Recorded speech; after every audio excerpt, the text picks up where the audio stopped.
ख्रिस्तातील प्रिय बंधू आणि भगिनींनो, त्रयानंतरचा असणारा आजचा 15वा रविवार आहे. सार प्रार्थना आणि शास्त्रपाठ पान क्रमांक 739 पासून पुढे आहे, जे आपल्याला मी पाठवून दिलेले आहे.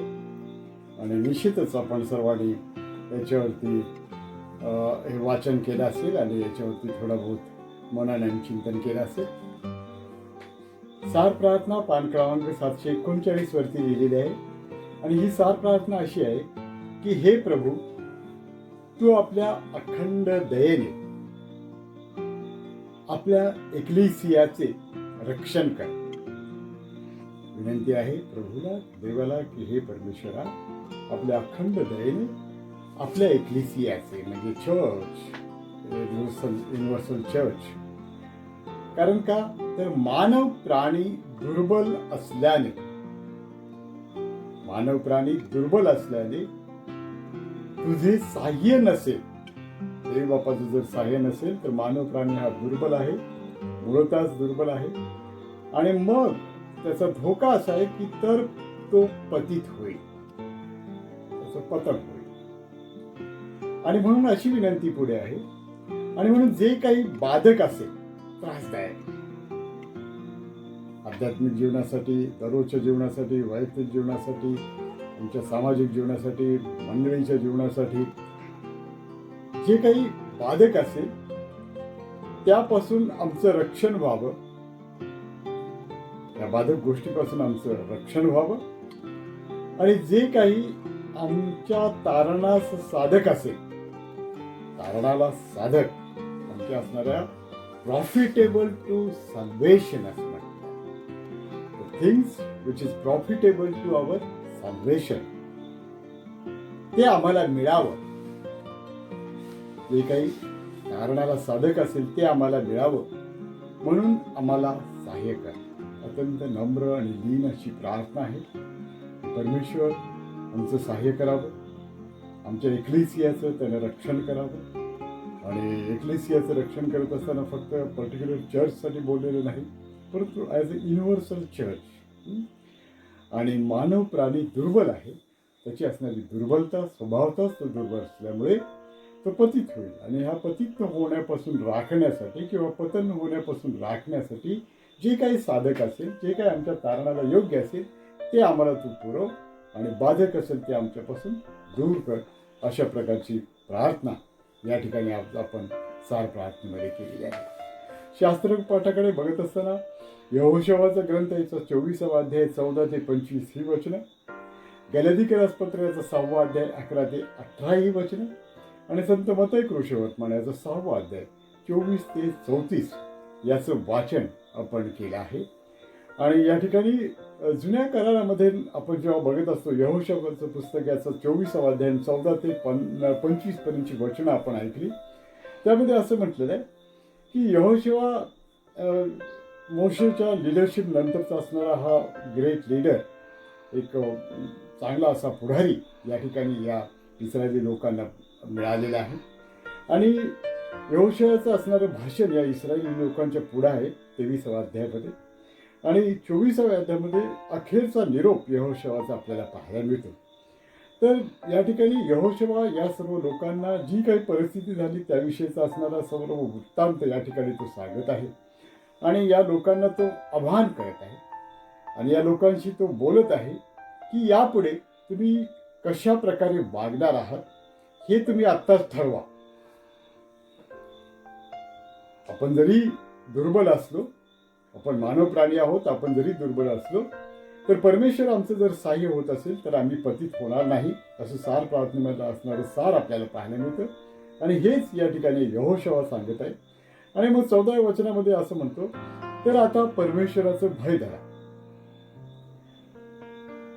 आम्ही जरी दुर्बल असलो आणि आम्ही दुर्बलतेमुळे पतन होण्याच्या आम्ही मार्गावर आहोत किंवा मार्गावरती असतो, अशा वेळेस एकच रहस्य आहे, आणि ते रहस्य म्हणजे परमेश्वराचं भय जर आपल्यामध्ये असेल, परमेश्वराची भीती जर आपल्या मनामध्ये असेल. भीती वेगळं आहे आणि भय वेगळं आहे, त्याला आदरयुक्त भीती आपण म्हणतो. आणि हे भय जर आपल्यामध्ये असेल तर नक्कीच आपण पतन होण्यापासून किंवा पतन पावल्यापासून नक्कीच आपण वाचू आणि जे आमच्या तारणाला साधक जे काय आहे ते आम्हाला नक्की मिळेल. आणि मग या 14व्या वचनामध्ये असं म्हटलेलं आहे की परमेश्वराचं भय धरा आणि त्याची सेवा सात्विकतेने व खऱ्या मनाने करा. परमेश्वराची सेवा करत असताना देखील एक पद्धत आहे आणि त्याप्रमाणे करणं गरजेचं आहे. या ठिकाणी सात्विकतेनं आणि खऱ्या मनानं. तो आपला देव परमेश्वराच्या वरती संपूर्ण मनाने, संपूर्ण शक्तीने, संपूर्ण जीवाने प्रीती कर आणि हीच पहिली आणि मोठी आज्ञा आहे. आणि मग आपली जशी आपल्या देवावरती तशी आपल्या शेजाऱ्यावरती प्रीती कर वगैरे हे नियमशास्त्राचा सारांश आपल्याला पाहायला मिळतो. आणि या ठिकाणी यहोशुआ सांगत आहे की सात्विकतेने खऱ्या मनाने त्याची सेवा करा आणि महानदी पलीकडे व मिसर देशात ज्या देवांची तुमच्या पूर्वजांनी सेवा केली ते टाकून देऊन परमेश्वराची सेवा करा. मिसर देशामध्ये जेव्हा लोक राहत होते दास्यामध्ये, तर मिसर देशामध्ये ना अनेक दैवदैवती होते आणि या लोकांवरती एक प्रकारचा प्रभाव या असणाऱ्या दैवतांचा होता आणि त्याची सेवा ते करत होते. म्हणून या ठिकाणी यहोशुआ सांगतो ते देव सगळे टाका, कारण आता तुम्ही वचनदत्त देशामध्ये जात आहात. परमेश्वराची सेवा करणे हे तुम्हाला जर गैर वाटत असेल तर तुम्ही कुणाची सेवा करणार हे आजच ठरवा. अगदी शेवटचा निरोप आहे, चांगलं भाषण आहे. काय असेल ते तुम्ही आजच हे ठरवा की मी देवाची सेवा करणार आहे का अन्य काय करणार हे तुम्ही ठरवा. मग पुढे असं म्हटलेलं, महानदी पलीकडे तुमच्या पूर्वजांनी ज्या देवाची सेवा केली त्यांची, ज्या देवांची सेवा केली त्यांची, किंवा तुम्ही राहत आहात त्या देशातल्या अमोऱ्यांच्या देवाची. प्रश्नचिन्ह आहे. अमोऱ्यांच्या देवाची तुम्ही राहत आहे त्या ठिकाणी का ज्या तुमच्या असणाऱ्या पूर्वजांचा देव होता त्याची सेवा करा, हे तुम्ही आज ठरवणं गरजेचं आहे. आणि यहोशुआ स्वतः काय म्हणतो, मी आणि माझे घराणे तर परमेश्वराची सेवा करणार. मी माझी चॉईस केलेली आहे की मी परमेश्वराची सेवा करणार. तुम्ही आता ठरवा. हा शेवटचा निरोप या ठिकाणी आहे आणि या इस्रायली लोकांना समजावून सांगण्यात येत आहे. तेव्हा लोकांनी बाकी उत्तर दिलं की परमेश्वराचा त्याग करून, जिवंत देवाचा त्याग करून अन्य देवाची सेवा करणे आमच्या हातून कदापि न घडो. हे आमच्या हातून घडू नये, कारण आमचा देव परमेश्वर यानेच आम्हाला व आमच्या पूर्वजांना मिस्र देशातून, दास्यगृहातून काढून आणले आणि त्यानेच आमच्या नजरेसमोर मोठमोठे चमत्कार केले. आणि ज्या वाटेने आम्ही प्रवास केला त्या राष्ट्रामधून आम्ही गेलो तेथे त्याने आमचे संरक्षण केलं. या परमेश्वरानं, जिवंत देवाने काय केलं तर आम्हाला संरक्षण केलं. ज्या राष्ट्रामधून आम्ही आलो त्या राष्ट्रामधून सुरक्षित त्याने या ठिकाणी आणलं. आणि या देशात राहणाऱ्या अमोरी वगैरे सर्व लोकांना त्याने आमच्याकडून घालवून दिले. आणि म्हणून आम्हीही परमेश्वराची सेवा करणार, कारण तोच आमचा देव आहे. त्या ठिकाणी दिलेली खात्री आहे की परमेश्वर हाच आमचा देव आहे, ज्याने आम्हाला दास्यगृहातून सोडवलं, मिस्री लोकांच्या जाचातून आम्हाला सोडवलं. याच्या मागे असणारं कारण आपल्याला माहित आहे. निर्गमाच्या पुस्तकाचा 3रा अध्याय. कारण परमेश्वरानं यांना वचन दिलं होतं. जेव्हा मोशे बरोबर परमेश्वर बोलला झुडपाच्या मध्ये, जळत्या अग्नीच्या झुडपामध्ये, त्यावेळेस मोशेला तो म्हणाला की मी तुझ्या पूर्वजांचा देव आहे, मी अब्राहम आणि इसाकांचा देव आहे. आणि त्यांना केलेलं त्यांना दिलेलं जे वचन आहे ते वचन मला आठवलेलं आहे. आणि त्यासाठी या लोकांना, या माझ्या लोकांना जे मिस्रांच्या असणाऱ्या गुलामगिरीमध्ये आहेत त्यांना सोडवण्याची जबाबदारी तुझ्याकडे आहे. आणि तू त्यांना या दास्यगृहातून बाहेर काढ, कारण मी यांचे क्लेश जाणलेले आहे, मी यांचं दुःख पाहिलेलं आहे, यांचे उसासे माझ्या कानापर्यंत आलेले आहेत, यांचं कणनं मी ऐकलेलं आहे. अरे परमेश्वर कनवाळू, कृपाळू, मंदक्रोध असणारा देव ज्याला कळवळ आला आणि त्याने या लोकांना बाहेर काढलं, आणि हे या लोकांना माहीत होतं, आणि म्हणून ते म्हणतात की आम्ही याच जिवंत देवाची उपासना करू किंवा त्याचीच आम्ही सेवा करू. पुढे यहोशू त्यांना काय म्हणाला? तुम्हाला परमेश्वराची सेवा करवणार नाही, कारण तो पवित्र देव आहे, तो ईर्ष्यावान देव आहे, तो तुमच्या अपराधांची व पातकांची क्षमा करणार नाही. तुम्ही परमेश्वराचा त्याग करून परक्या देवांची सेवा कराल तर जरी तुमचे कल्याण केले असले तरी तो उलटून तुमचे अनिष्ट करेल आणि तुमचा संहार करेल, कारण परमेश्वर ईर्ष्यावान देव आहे. तो दयाळू, कृपाळू, मंदक्रोध आहे, परंतु अन्य देवांची केलेली उपासना त्याला आवडत नाही, कारण तो आमच्यावरती उपकार करतो, त्याने याच्यावरती उपकार केलेला आहे. तेव्हा लोक यहोशूला काय म्हणाले? नाही, आम्ही परमेश्वराची सेवा करणार. तेव्हा यहोशू लोकांना म्हणाला, तुम्ही सेवेसाठी परमेश्वराला निवडला आहे, याविषयी तुम्हीच साक्षी आहात. ते म्हणाले, आम्हीच साक्षी आहोत. यहोशू म्हणाला, आपल्या मधले परकीय देव तुम्ही टाकून द्या आणि आपले मन इस्रायलाचा देव परमेश्वर याच्याकडे लावा, जो जिवंत देव आहे, ज्याने तुम्हाला दास्यातून बाहेर काढला, त्या देवाकडे तुम्ही लक्ष लावा. आज याविषयी आपण बघत असताना 2000 सालानंतर प्रभू येशू ख्रिस्ताच्या असणाऱ्या येण्यानंतर 2000 साल होऊन गेले, आणि त्याच्या आधी असणारा हा कालावधी म्हणजे 4000 वर्षापूर्वीच असणारी गोष्ट आज देखील हे जिवंत वचन तुमच्या आणि माझ्यासाठी तितकंच प्रभावी आहे. कारण या ठिकाणी देवाचं वचन सांगतं की तुम्ही तुमच्यामध्ये असणारे परके देव तुम्ही काढून टाका. परके देव कोणी म्हणा, आम्ही कुठं मूर्ती पूजा करतो किंवा आम्ही कुठे अन्य दैवतांच्या मागे आहोत?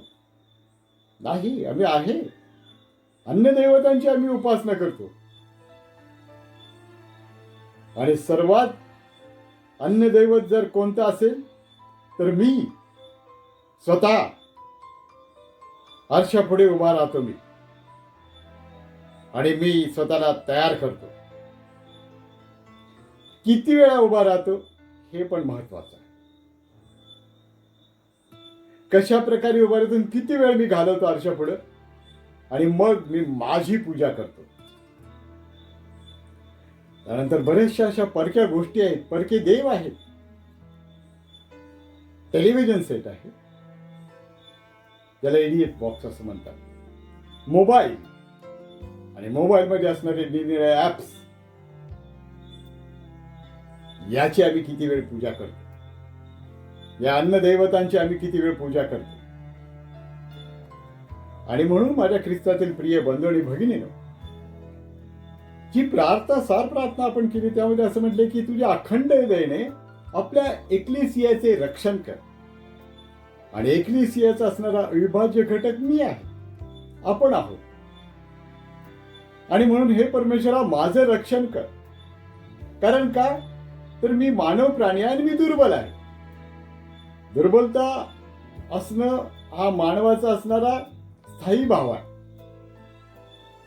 परंतु या दुर्बलतेमध्ये सबलता आणण्याचं सामर्थ्य पवित्र आत्म्यामध्ये आहे, देवाचं सामर्थ्य. आणि म्हणून देवाचं सामर्थ्य ओळखून आम्ही जे दुर्बल आहोत त्या दुर्बलांनी आम्ही सबळ होण्यासाठी आत्म्याच्या मार्गदर्शनामध्ये चालणं, आणि आमच्यामधील असणारे जे परके दैव आहेत त्यांना तिलांजली देणं, आणि त्यांना बाजूला करणं, आणि खऱ्या देवाची उपासना करणं, आणि परमेश्वराचं भय धरणं हे अत्यंत गरजेचं आहे. आणि हेच आज आम्हाला देवाचं वचन सांगत आहे आणखी कोणते अन्य दैवत आमच्यामध्ये आहेत? मीपणा, ईर्ष्या, एकमेकाविषयी असलेली असूया, काम, क्रोध, लोभ, मोह, मद, मत्सर, हे सगळे अन्य दैवत आहेत. आणि या ठिकाणी जेव्हा यहोशुआने सांगितलं की हे परके दैवत काढून टाका, तुमच्यामधले असलेले खमीर काढून टाका, आणि खमीर काढून टाकून तुम्ही अन्य दैवतांना बाजूला ठेवून खऱ्या देवाची उपासना करा. आणि जेव्हा तुम्ही खऱ्या देवाची उपासना करता तेव्हा परमेश्वर तुम्हाला सर्व गोष्टींचा पुरवठा केल्या वाचून राहत नाही. हेच आपल्याला शुभवर्तमानामध्ये पाहायला मिळतं. आणि म्हणून आजच्या असणाऱ्या मत्ती शुभवर्तमानाचा 6वा अध्याय 24 ते 34 ही वचनं जी आपण ऐकली, आणि यामध्ये असं म्हटलेलं आहे, कोणी 2 धनाची चाकरी करू शकत नाही, देवाची आणि सैतानाची, देवाची आणि अन्य दैवतांची. जिवंत देव आणि अन्य दैवत, मी माझ्यातला मीपणा, अहंकार याची सेवा मी करू शकत नाही, त्याच वेळेस मी देवाची सेवा करू शकत नाही. आणि म्हणून या ठिकाणी शुभवर्तमानामध्ये प्रभू येशू ख्रिस्त स्वतः काय म्हणतो की कोणी 2 धनाची चाकरी करू शकत नाही, कारण तो एकाचा द्वेष करेल व दुसऱ्यावर प्रीती करेल, अथवा एकाशी निष्ठेने वागेल आणि दुसऱ्याला तुच्छ मानेल. आणि तुम्ही देवाची आणि धनाची चाकरी करू शकत नाही. देवाची, जिवंत देवाची आणि अन्य दैवतांची चाकरी करू शकत नाही. आणि म्हणून बऱ्याचदा आम्ही जगामध्ये जीवन जगत असताना काळज्या, अडचणी यामध्ये जीवन जगतो. विशेषतः गेल्या 5-6 महिन्यापासून कोविड-19 या असणाऱ्या मोठ्या संकटामध्ये आम्ही चिंतित आहोत, काळजीत आहोत. परंतु या ठिकाणी देवाचं वचन सांगते की तुम्ही चिंता करू नका, काळजी करू नका. स्वतः देव म्हणतो, यास्तव मी तुम्हाला सांगतो की आपल्या जीवाविषयी, म्हणजे आपण काय खावे आणि काय प्यावे, आणि आपल्या शरीराविषयी, म्हणजे आपण काय पांघरावे, याची चिंता करत बसू नका.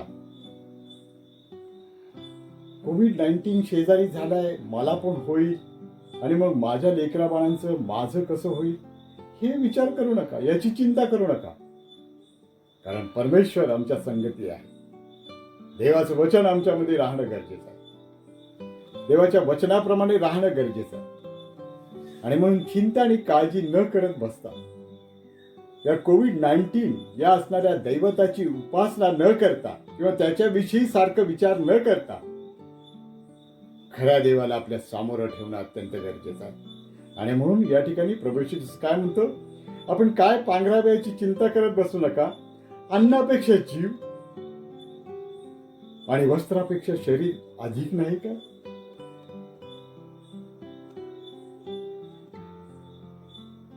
आकाशातील पाखरांकडे पहा. फार महत्वाचं आहे. आकाशातील पाखरांकडे पहा, ती पेरणी करीत नाहीत, कापणी करत नाहीत, कोठारात साठवित नाही, तरी तुमचा स्वर्गीय पिता त्यांना खावायच देतो. प्रॉव्हिडन्शियल केअर ऑफ द लॉर्ड ही सगळ्यांसाठी आहे. आणि मग पुढे काय म्हटलेलं आहे, तुम्ही त्यापेक्षा श्रेष्ठ आहे किंवा नाही. तुम्ही आकाशातील पाखरापेक्षा श्रेष्ठ आहात, कारण you are created in the image and likeness of God. देवाने स्वतः त्याच्या प्रतिमेमध्ये आम्हाला बनवलेला आहे, आणि म्हणून आम्ही श्रेष्ठ आहोत. पुढे असं म्हटलेलं आहे, चिंता करून आपल्या आयुष्याची दोरी कोणी वाढवू शकत नाही. तसेच वस्त्राप्रमाणे का चिंता करता? रानातील फुलाकडे पहा, ती कशी वाढतात आणि ती कष्ट करत नाही आणि सूत कातीत नाही. आणि त्याची तुलना पुढे कशा प्रकारे केलेली आहे, तरीही मी तुम्हाला सांगतो, राजा शलोमोन देखील आपल्या सर्व वैभवात त्यातला एकाही फुलासारखा सजला नव्हता. किती सुंदर इलिस्ट्रेशन दिलेलं आहे. राजा शल्मोन जसं ऐश्वर होतं त्याच्याकडे पण त्याच्या प्रकारे तो सजू शकला नाही. या रानातील फुलाप्रमाणे. म्हणून जे रानाचे गवत आज आहे ते उद्या भट्टीत पडते, त्याला जर देव असा पोशाख घालतो तर अहो तुम्ही अल्पविश्वासू, तो विशेष करून तुम्हाला पोशाख घालणार नाही काय? याच तो काय खावे आणि काय प्यावे आणि काय पांघरावे असं म्हणत चिंता करत बसू नका. कोविड-19 कशा प्रकारे मी सामोरं जात आहे याची चिंता करत बसू नका. परंतु जी काही नियमावली आहे त्याप्रमाणे चालण्यासाठी आम्ही स्वतः जबाबदार आहोत. कोविड-19 मोठं संकट आहे. त्यासाठी रात्रंदिवस यंत्रणा राबत आहे. आपले डॉक्टर आणि नर्सेस आणि इतर कर्मचारी, पोलीस यंत्रणा, गव्हर्नमेंटचं अनुशासन, या सगळ्या गोष्टी राबत आहेत. त्यांना सहकार्य करा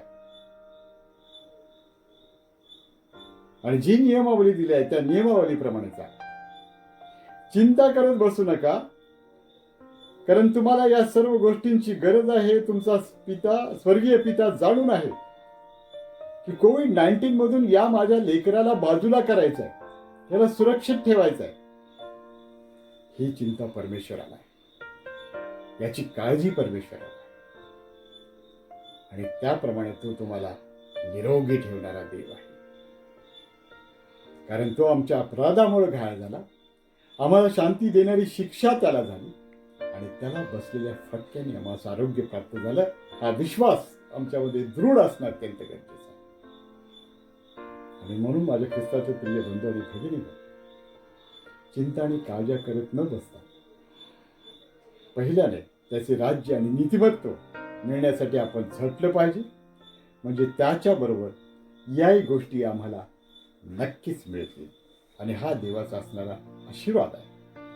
आणि म्हणून हे परमेश्वरा, तुझ्या अखंड दयेने तू आपल्या एकलीसियेचं माझं संरक्षण कर.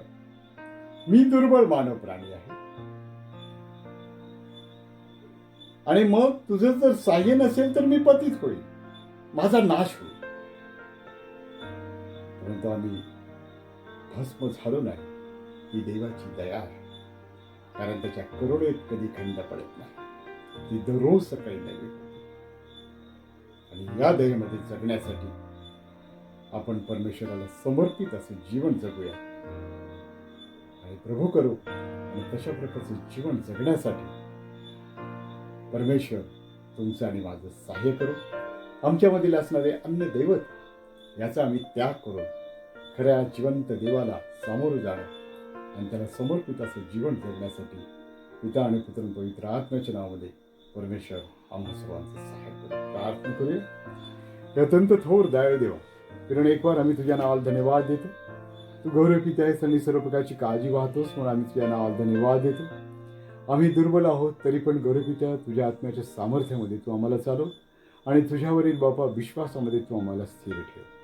दिवसभर तू आमच्या संगती राहा आणि तुझी स्तुती आणि आराधना आमच्या मुखातून वावस दिलेल्या या वचनांसाठी आम्ही तुझ्या नावाला धन्यवाद देतो. पिता आणि पुत्र पवित्र आत्म्याच्या नावामध्ये प्रार्थना केली म्हणत बापा, आमेन. आणि सर्व बुद्धी सामर्थ्याच्या पलीकडे देवाने दिलेली शांती तुमच्या अंतःकरणे म्हणे असो. परमेश्वर आपला मुखप्रकाश तुम्हावर पाडो. आणि आता देव जो बाप, देव जो पुत्र आणि देव जो पवित्र आत्मा याचा सहभागी बनण्याचा आशीर्वाद तुम्हा सर्वाबरोबर आता आणि सदा सर्व काळ राहो. आमेन.